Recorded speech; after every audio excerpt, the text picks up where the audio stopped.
Hi friends, welcome to my channel. ఈ వీడియోలో మల్లూరు హేమాచల లక్ష్మీ నరసింహస్వామి క్షేత్రం గురించి తెలుసుకుందాం. ములుగు జిల్లాలోని మంగపేట మండలం మల్లూరు గ్రామానికి 4 కిలోమీటర్ల దూరంలో ఈ క్షేత్రం ఉంది. జిల్లా కేంద్రానికి 135 కిలోమీటర్ల దూరంలో గోదావరి నది తీర ప్రాంతంలో ఏటూరు నగరం భద్రాచలం ప్రధాన రహదారిని ఆనుకొని ఈ క్షేత్రం ఉంది. ఈ క్షేత్రంలో అనేక విశేషాలు ఉన్నాయి.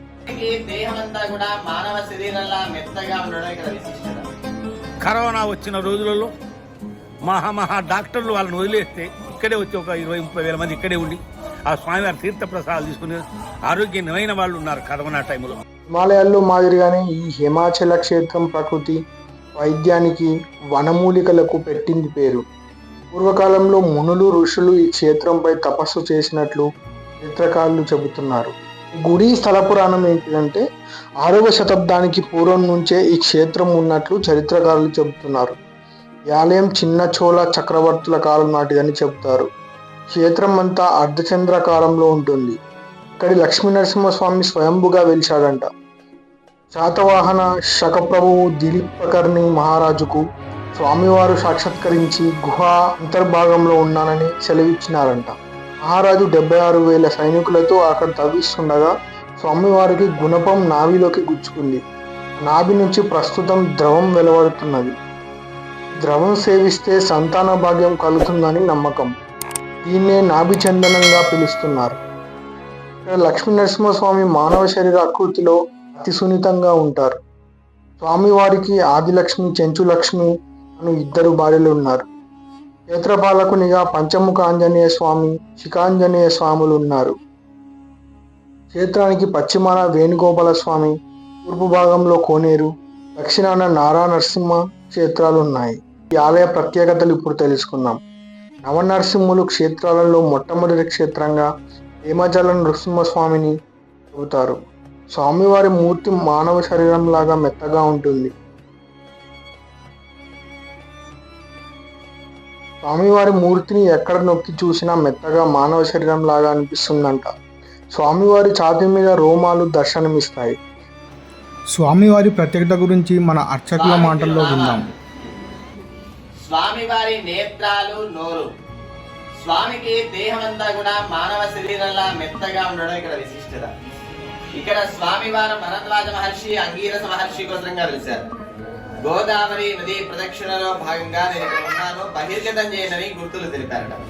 ఆ గుర్తుల మేరకి కొండ చర్యలన్నింటినీ కూడా తొలగిస్తూ ఉన్నటువంటి సమయంలో నాభి దగ్గర గుణపం వెళ్ళి తగింది. ఆ ప్రదేశం ఇక్కడ పంచ కింద ఉంది. మానవ శరీరంతో ఉండడం చేత మనకి దెబ్బ తగిలితే ఎలా అయితే రక్తం కారుతుందో స్వామికి కూడా అక్కడి నుంచి ద్రవం కారుతూ వచ్చిందట. ఆ కారేటటువంటి ద్రవానికి పసుపు, చందనం పెట్టి సంతాన, వివాహ, ఆరోగ్య సమస్యల నిమిత్తంగా ఇస్తారు. ఎవరి సమస్య ఉంటే వాళ్ళే రావాలి. వారికి సంకల్ప పూర్వకంగా సాలగ్రామంతో శుద్ధి చేసి మంత్రోపదేశం, చందన ప్రసాదం, నాభి దర్శనం, వాడే విధానం, పద్ధతి చెప్పి పంపిస్తారు. స్వామివారి బొడ్డు భాగంలోనూ చిన్న రంధ్రం ఉంటుంది. దీని నుంచి ఓ ద్రవం విడుదలవుతూ ఉంటుంది. దీనిని అదుపు చేయడానికి స్వామివారి ఆ రంధ్ర భాగంలో మంచి గంధాన్ని ఉంచుతారు. పూర్వకాలంలో ఈ మూర్తి వెలికి తీసే క్రమంలో స్వామివారి మూర్తి మీద రంధ్రం పడిందంట. ఆనాటి నుంచి ఆ రంధ్రం నుంచి ఓ ద్రవం కారుతుందని ఇక్కడి స్థల పురాణాలు చెబుతున్నాయి. స్వామివారి ఆ రంధ్రంలో ఉంచిన మంచి గంధాన్ని భక్తులకు ప్రసాదంగా ఇస్తారు. అనిష్ట, మూల, ఆశ్లేష నక్షత్రాలలో జన్మించిన, గ్రహణ, వర్జ్య దుర్ముహూర్తాలలో జన్మించిన ఇక్కడ స్వామికి అభిషేకం చేయించుకోవడం వల్ల దోషాలు తొలగిపోతాయి. అలాగే ఇక్కడ స్వామి నుంచుని ఉండడం మరో విశిష్టత. మనం ఎక్కడైనా లక్ష్మీ నరసింహస్వామి అంటే కూర్చుని అమ్మవారు తొడ మీద ఉండగా చూస్తూ ఉంటాం. కానీ ఇక్కడ స్వామి వారు నుంచుని ఉంటారు. లక్ష్మీదేవి మనకి బహిర్గతంగా ఎక్కడా కూడా కనబడదు. అందువలన మనం ఏదైతే మనసులో కోరిక అనుకుంటామో అదంతా కూడా శీఘ్రమేవ సమస్య పరిష్కార మార్గాన్ని చూపిస్తారు. అలాగే ఇక్కడ స్వామి పాదాల మీదుగా చెట్ల వేర్ల నుండిగా నీరు ప్రవహిస్తుంది. ఆ నీరుని చింతామణి అంటారు. ఆ నీటిని త్రాగినా, స్నానం చేసినా శరీరంలో ఉండేటటువంటి రుగ్మతలు, రోగాలు తొలగిపోతాయి. లక్ష్మీ నరసింహ గోవింద. పంతులు గారు స్వామివారి విగ్రహాన్ని పువ్వుతో తడపడం మీరు ఇప్పుడు గమనించండి. స్వామివారి విగ్రహం మెత్తగా ఉంటుంది, అది మీరు గమనించండి.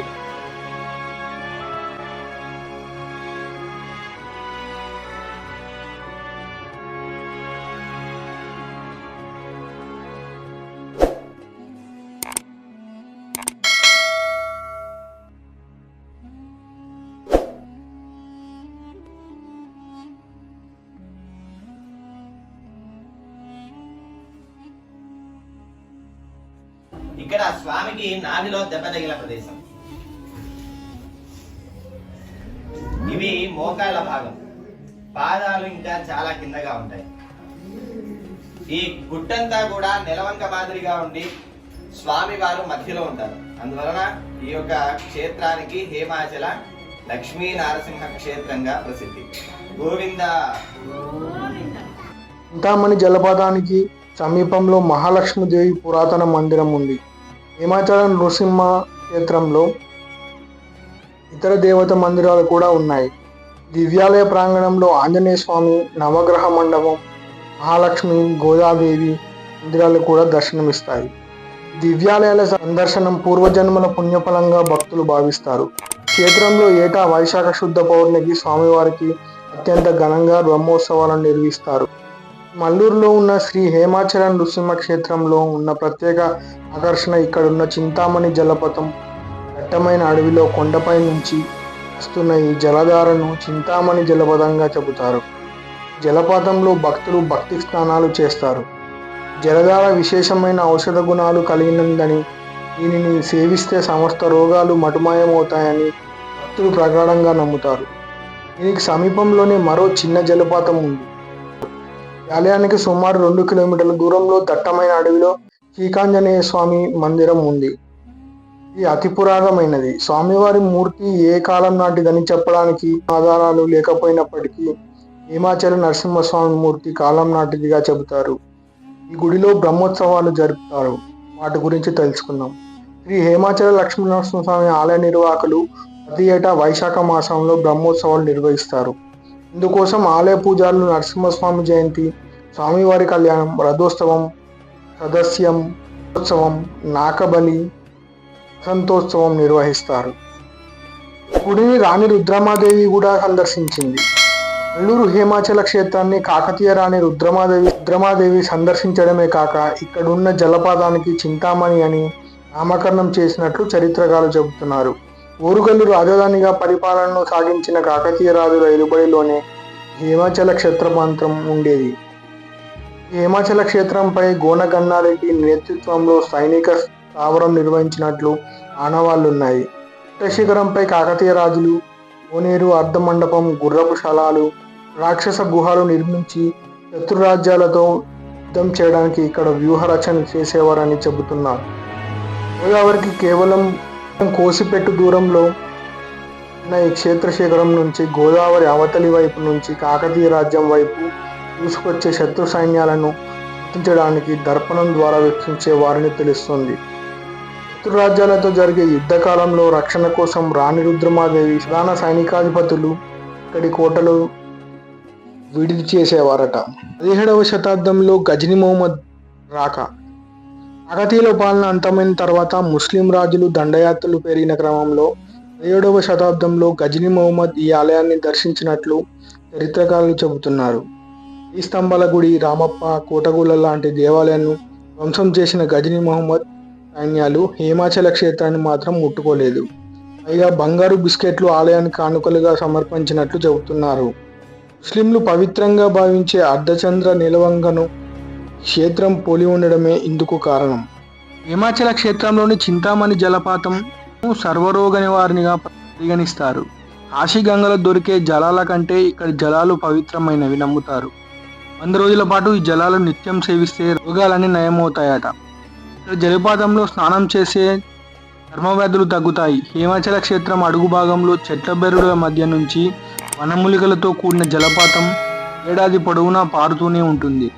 హిమాచల క్షేత్రం దర్శనం కోసం ఎంతమంది ఎక్కువ భక్తులు వస్తే జలపాతం అంతా వేగం పుంజుకుంటుంది.